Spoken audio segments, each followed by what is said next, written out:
बिस्मिल्लाहिर्रहमानिर्रहीम।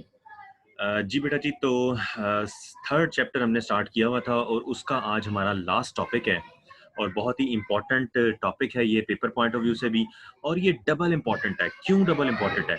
वो इसलिए, एक तो ये पेपर में भी आता है, थ्योरी के पेपर में, और दूसरा प्रैक्टिकली भी ये बहुत ज़्यादा रिपीट होता है। चूँकि आपको पता है कि आपका 10th क्लास में प्रैक्टिकल होगा, तो प्रैक्टिकल का भी एक अलग पेपर बनता है। तो 25-30 पेपर बनते हैं, ग्रुप्स होते हैं ना, तो 2-3 ग्रुप्स में नेस्टेड लूप का क्वेश्चन आ जाता है, ठीक है? तो इसको आपने बड़े एहतियात से, ध्यान से इसको समझना है बेटा जी। ले जी, अब हम शुरू करते हैं। नेस्टेड लूप बेसिकली कोई अलग टाइप नहीं है लूप्स की, ठीक है? चूँकि आपको पता है कि कंट्रोल स्ट्रक्चर का चैप्टर हमने शुरू किया हुआ है, तो कंट्रोल स्ट्रक्चर जो है हमारे पास 3 तरह के थे, सीक्वेंस, सिलेक्शन और लूप। लूप को आइटरेशन भी कहते हैं। तो मैंने बताया आपको कि टाइप्स के एतबार से तो फॉर और व्हाइल 2 ही लूप है हमारे पास, ठीक है? लेकिन ये जो तीसरी टाइप है, ये कोई टाइप नहीं है नेस्टेड लूप की, बल्कि ये एक टेक्नीक है। हमने व्हाइल और लूप, जो फॉर लूप है, या फॉर और फॉर कर लें या व्हाइल और व्हाइल कर लें, इन 2 लूप्स को इस तरीके से इस्तेमाल किया है कि वो नेस्टिंग बन जाती है, ठीक है? अच्छा जी, अब इसकी डेफिनेशन देख लेते हैं जी। इनसाइड अ लूप, अब इनसाइड अ लूप, एक लूप के अंदर, चाहे वो फॉर है चाहे वो व्हाइल है, कोई कंडीशन नहीं है, देयर कैन बी वन और मोर लूप्स। एक या एक से ज्यादा लूप हो सकते हैं, यानी एक लूप के अंदर दूसरा या तीसरा लूप उसके अंदर आ सकता है, वो भी फॉर और व्हाइल का कोई भी हो सकता है। तो such type of structure is known as nested loop. तो बेसिकली क्या है ये एक स्ट्रक्चर है, ठीक है? तो इसको नेस्टेड लूप कहते हैं जी। और इसका एक ही सिंपल क्वेश्चन है जी। Suppose we want to print the output in the following format. Format क्या है जी? पहली लाइन पे हमें 5 स्टार चाहिए, दूसरी लाइन पे 4 चाहिए, फिर हमें 3 चाहिए, फिर हमें 2 चाहिए और फिर हमें 1 स्टार चाहिए, ठीक है? अब ये इस किस्म की आउटपुट आपको जो है वो चाहिए। प्रैक्टिकल में भी आ जाता है, यानी और पेपर में भी आ जाता है।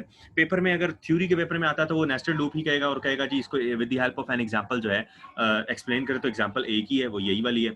और जब ये प्रैक्टिकली आता है तो इस किस्म की आउटपुट जो है वो दी गई होती है कि इसके लिए प्रोग्राम लिखें, ठीक है? ले जी, एक सिंपल सा प्रोग्राम है, जरा गौर कर लीजिएगा। लाइन नंबर 10 पे क्या हो रहा है? फॉर, और एक y नाम का वेरिएबल लिया है। चूंकि हमें पहली लाइन पर 5 स्टार चाहिए, ऐसे ये 5 स्टार चाहिए, तो हमने लूप स्टार्ट किया 5 टू 1।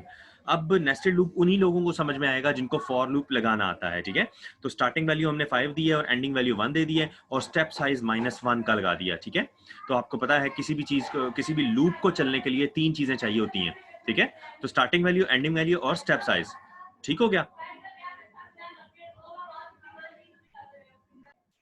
जी। तो उसके बाद अगली लाइन में हमने एक लूप पहले से स्टार्ट किया, उसी लूप की बॉडी के अंदर एक और लूप स्टार्ट कर दिया फॉर एक्स, ठीक है? यानी अब हमने जो अंदर वाला लूप है उसके लिए जो वेरिएबल का नाम रखा है, लूप कंट्रोल वेरिएबल, वो एक्स है।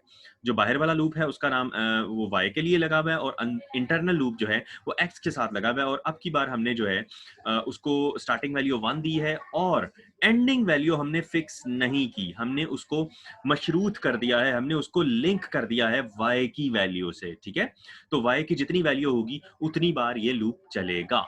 ठीक हो गया? वो इसलिए किया हमने, वो इसलिए किया क्योंकि हमें हर लाइन पर सेम नंबर ऑफ वेरी जो स्टार्स हैं वो नहीं चाहिए। ये स्टार्स की क्वांटिटी वेरी करनी है, तो इसीलिए हमने जो उसकी एंडिंग वैल्यू है अंदर वाले लूप की, उसको हमने लिंक कर दिया जो बाहर वाला लूप है उसके नंबर के साथ। ठीक हो गया? उसकी वैल्यू के साथ। चलें जी, अब जरा गौर कीजिएगा। अब हम स्टार्ट करते हैं। लाइन नंबर 10 पर क्या हुआ? y की वैल्यू सबसे पहले क्या होगी? 5 होगी, ठीक है? और उसने एंड होना है 1 पे, तो यानी ये ट्रू हो गया। इसकी बॉडी में आया, तो अब जब बॉडी में आया तो यहाँ पर एक और लूप लगा हुआ है, इंटरनल लूप। उसको वो कितनी बार चलेगा? चूंकि आपने उसको एंडिंग वैल्यू y दी हुई है, तो पहली बार जो अंदर वाला लूप है वो चलेगा 1 टू 5, यानी 5 बार चलेगा, जिसके नतीजे में हमें पहली लाइन पर 5 स्टार मिल जाएंगे। और उसके बाद चूंकि उसकी बॉडी के अंदर जो अंदर वाला लूप है, उसकी बॉडी में प्रिंट स्टार डबल कोट्स के अंदर है, तो वो स्टार छप गए। और उसके बाद ये सेमी कॉलन क्यों लगाया गया है? ये सेमी कॉलन ना भी लगाएं तब भी आपका जो है आंसर ठीक होगा, लेकिन चूंकि ये जरा गौर कीजिए, दोनों स्टार यानी 5 ये जो स्टार्स आपको नजर आ रहे हैं, जितने भी ये स्टार्स हैं, हर स्टार के दरमियान थोड़ा सा गैप है, जरा हमने फासला देना था, इसलिए हमें सेमीकोलन लगाया। अदरवाइज अगर आप साथ जोड़कर लगाना चाहते हैं तो ये सेमीकोलन ना लगाएं। थोड़ा सा लिंक जो है उसने दे दिया है, ठीक है? गैप थोड़ा सा बढ़ाने के लिए जो है साथ में सेमीकोलन लगाएं। और चूंकि हमें सेम लाइन पर चाहिए थे, सेमीकोलन का यहाँ पर एक और काम भी है, हमें एक ही लाइन पर चाहिए थे, एक ही लाइन पर चाहिए थे, इसलिए हमने सेमीकोलन लगाया है। और अगर हम ये ना लगाएं तो ये 5 स्टार 5 डिफरेंट लाइंस पर आएंगे, फिर 4 स्टार, तो वो बहुत लेंथी हो जाएगी आउटपुट, जो हमारी रिक्वायर्ड आउटपुट है वो ना मिलती हमें, इसलिए हमें सेमीकोलन लगाया है, चूंकि हमें सेम लाइन पर स्टार्स चाहिए थे। तो वो स्टार्स जो है 5 आ गए। उसके बाद अंदर वाला लूप यहाँ पर बंद हो गया। देखें जी 20, 30 एंड 40 यहाँ पर ये इंटरनल लूप बंद हुआ। उसके बाद क्या हुआ, ये देखो जरा गौर करें, ये वाली लाइन यहाँ पर है और ये वाली लाइन यहाँ पर है, दरमियान में एक लाइन का गैप है। तो उसने प्रिंट आगे नथिंग कर दिया। आपको पता है प्रिंट के बाद उसने कुछ भी नहीं लिखा, यानी खाली लाइन का स्पेस दिया उसने। जब आप खाली प्रिंट लिखते हैं तो इसका मतलब एक लाइन का गैप आपने दे दिया, और आप देखें हर बार आपको दोनों लाइनों के दरमियान एक गैप बनना। अगर आप इसको, अभी मैं प्रैक्टिकली भी आपको करके दिखाऊंगा कि अगर ये प्रिंट लाइन ना लगाएं तो बिल्कुल साथ जुड़कर आउटपुट आ जाएगी, जो हमें नहीं चाहिए, हमें जरा गैप भी चाहिए था। तो जरा गौर कीजिएगा, उसने प्रिंट करके छोड़ दिया और नेक्स्ट वाई से इस बाहर वाले लूप ने बंद होना था, लेकिन हुआ क्या, बंद नहीं हुआ, क्योंकि उसने एंड होना है जब उसकी वैल्यू 1 होगी। तो हुआ क्या, स्टेप -1 का लग गया। अब की बार y की वैल्यू 4 हो गई, वो बाहर निकलने लगा लेकिन लूप एग्जिट नहीं हुआ, क्योंकि उसकी एंडिंग कंडीशन नहीं आई। स्टेप -1 हुआ, 4 होगी y की वैल्यू। तो अब जरा गौर करें, हमने फिर से उसकी बॉडी में आ गया, क्योंकि ये y की वैल्यू 4 है, 1 नहीं हुई, ट्रू हुआ, उसकी बॉडी में आया। तो अब x की जो एंडिंग वैल्यू हो जाएगी वो क्या होगी, 1 to y, यानी 1 to 4 हो जाएगी। अगली बार क्या होगा, अगली लाइन में 4 स्टार प्रिंट होंगे, जो कि आपके सामने दिखाई दे रहे हैं बिल्कुल उसी तरीके से। इसी तरीके से फिर -1 हुआ, 3 हुआ, तो अब इंटरनल लूप जो है 1 to 3 चलेगा, यानी 3 स्टार छपेंगे, इसी तरह से 2 और फिर इस तरह से 1। ठीक हो गया। हर बार ये अंदर वाला लूप खत्म होकर फिर नए सिरे से री इनिशियलाइज्ड होता है, ठीक है, इसीलिए उसको हर बार नई वैल्यू मिलती है। और उसके बाद जैसे ही वो वैल्यू 0 हो जाएगी तो लूप ये बंद हो जाएगा y की वजह से, नेक्स्ट y आपने लगाया हुआ है, और उसके बाद एंड हो जाएगा। ठीक हो गया। ले जी, ये इसकी इंटरप्रिटेशन है। दिस प्रोग्राम कंटेन्स 2 लूप्स, ठीक है, 2 लूप है इसके अंदर। Outer loop is from the line number 10 to 60, आप देख सकते हैं बाहर वाला 10 से लेकर 60 तक चल रहा है, और इनर लूप जो है वो 20 to 40 चल रहा है। In line number 10 initially y is assigned the value of 5, y को स्टार्टिंग वैल्यू आपने 1 दे दी, तो उससे क्या हुआ, since the value of y is greater than 1, चूंकि उसकी वैल्यू 1 से बड़ी है, तो उसने एंड नहीं होना, यानी उसने ट्रू हो जाना, उसकी बॉडी में जाएगा। Control is transfer to the line number 20, तो लाइन नंबर 20 पे हमारे पास अगला इंटरनल लूप चल जाएगा, which causes the inner loop to execute 5 times, तो वो 5 बार चलेगा, resulting in the printing of 5 star. उसके नतीजे में क्या हुआ, 5 स्टार छप जाएंगे इन 1 रो। ये 1 रो इस सेमीकोलन की वजह से आया है, एक ही लाइन पर, ठीक है ना। अगर ये सेमीकोलन ना लगता तो 5 स्टार डिफरेंट लाइंस पर आते, जो हमें हमारी डिजायर्ड आउटपुट से अलग हो जाता काम, ठीक है। तो इसलिए मैंने सेमीकोलन लगाना लाजमी है। उसके बाद कह रहा था statement and line number 50 will transfer the printer control to the beginning of the next line. तो लाइन नंबर 50 से वो जाएगा अगली लाइन पर, तो क्या होगा, when the line number 60 is encountered the control goes back to line number 10, तो वो क्योंकि एंड अब लूप एंड नहीं हुआ, तो वो ये वाली लाइन इसको वापस उसको ऊपर भेज देगी, और फिर से वो इस तरीके से 4 बार चलेगा, फिर उसके बाद 3 बार, और इस तरीके से ये सिलसिला चलता चला जाएगा। ठीक हो गया।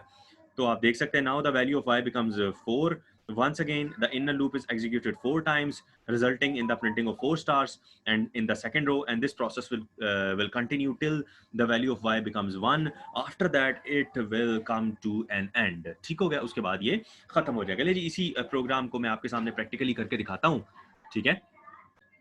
ले जी बेटा जी, तो सबसे पहले हमने GWBC को ओपन किया, उसके बाद ऑटो कमांड लगाई, उसके बाद आपको पता है मैं हमेशा लाइन नंबर 10 पर CLS लगाता हूँ, उसके बाद फॉर y, जो उसने y वेरिएबल लिया, आप चाहें तो कुछ भी ले सकते हैं, लेकिन मैंने भी वही सेम वेरिएबल लिया ताकि आपको कंफ्यूजन ना हो। तो y इक्वल 5 to 1, और स्टेप हमने लगा दिया -1 का। ठीक हो गया। उसके बाद अगेन फॉर x इक्वल, अब की बार 1 2, वो हमने उसको मशरूत कर दिया उसकी एंडिंग वैल्यू को y के साथ, ठीक है। और यहाँ पर हमने स्टेप साइज नहीं लगाया, चूंकि 1 का चाहिए था ऑटोमेटिकली, और आपको पता है फॉर नेक्स्ट लूप में अगर आपने 1 का स्टेप आपको चाहिए तो वो ऑप्शनल होगा, ठीक है। उसके बाद हमने क्या किया, प्रिंट लेना है हमने, ठीक है, प्रिंट, और इन डबल कोट्स के अंदर आपने जो भी चीज़ छापनी है, चूंकि हमने स्टार ही प्रिंट करने हैं, तो डबल कोट्स के अंदर स्टार, और उसके बाद सेमीकोलन लगा दिया, एंड देन जो है मैंने अंदर वाला लूप बंद कर दिया, ठीक है। Next x. अच्छा, ये बात आपने देखनी है कि जो अंदर वाला लूप है वो बाद में स्टार्ट हुआ है, पहले उसको एंड करना है, ठीक है। नेक्स्ट एक्स किया, उसके बाद आपको सिंपल एक लाइन का गैप चाहिए, तो सिंपल प्रिंट लिख दिया, और उसके बाद अगले बड़े बाहर वाले लूप को बंद करने के लिए अगेन नेक्स्ट वाई कर दिया, वही लूप कंट्रोल वेरिएबल आएगा जिससे आपने उसे स्टार्ट किया, और उसके बाद हमने उसे एंड कर दिया। ठीक हो गया जी। नहीं जी, प्रोग्राम मेरा फिनिश हो गया, मैं इसको स्टार्ट करता हूँ। आपके सामने देखिए मेरे पास सेम आउटपुट आ चुकी है जो हमारी डिज़ायर्ड मतलूबा आउटपुट थी। 5 स्टार पहली लाइन पे आए हैं, फिर 4 स्टार, फिर 3, फिर 2, फिर 1 और यही हमारी आउटपुट रिक्वायर्ड थी। ठीक हो गया बेटा जी, आई होप आप लोगों को समझ में आ गई होगी। अगर इस हवाले से कोई सवाल है तो आप लोग मुझसे पूछ सकते हैं, ठीक है? अपना बहुत ख्याल रखिएगा। अल्लाह हाफ़िज़।